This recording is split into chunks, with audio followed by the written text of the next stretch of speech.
Lily passe ses vacances chez son papy à la campagne et elle n'est pas vraiment ravie. Le trajet en voiture lui semble interminable. À peine arrivée, elle file dans la chambre que papy lui a préparée. Quelle poisse!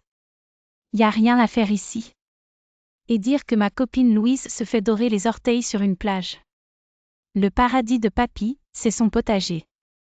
Papy prend soin de ses légumes, il pourrait passer sa vie à les regarder pousser. Lily, viens m'aider à arroser toutes ces belles choses, et puis sors un peu, il fait si beau. Lily descend et saisit un arrosoir. Les oignons, ça pique, et les navets, ça sent mauvais. Je ne trouve pas ça drôle de s'en occuper, dit-elle. Plus tard, papy emmène Lily dans la serre attenante au potager. Regarde. Sais-tu que dans sa petite graine, Monsieur Haricot a tout ce qu'il faut pour grandir? Il ne lui manque qu'un peu d'eau, de terre et de soleil. Que dirais-tu de le planter?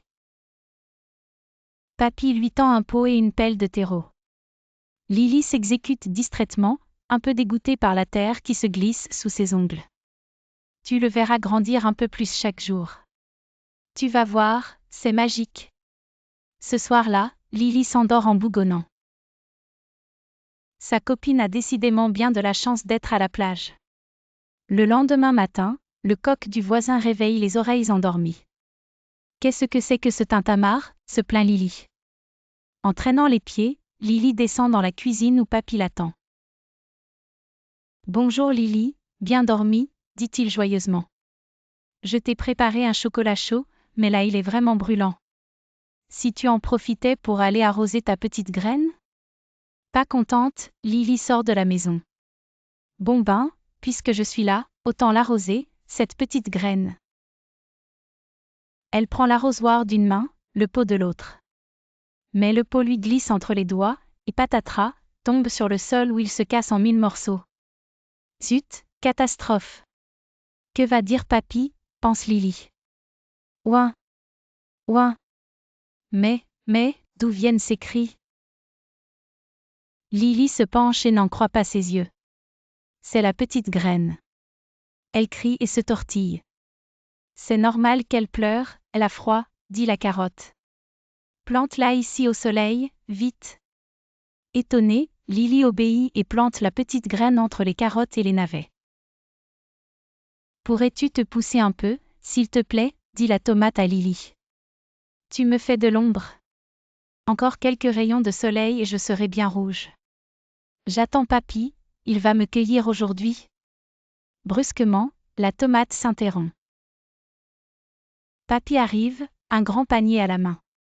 Ah, je vois que tu as fait connaissance avec mes légumes, dit-il. Tu m'aides à choisir les plus beaux? Ce soir nous allons mitonner un délicieux repas. Mais papy, les légumes, ils sont vivants. Papy sourit, amusé, bien entendu qu'ils sont vivants, et c'est à nous de veiller à leur bien-être et leur croissance, dit-il en cueillant tendrement une grosse citrouille.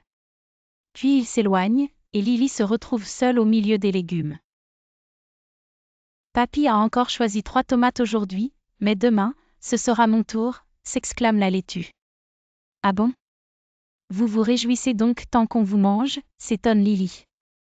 Mais bien sûr, répond le poireau.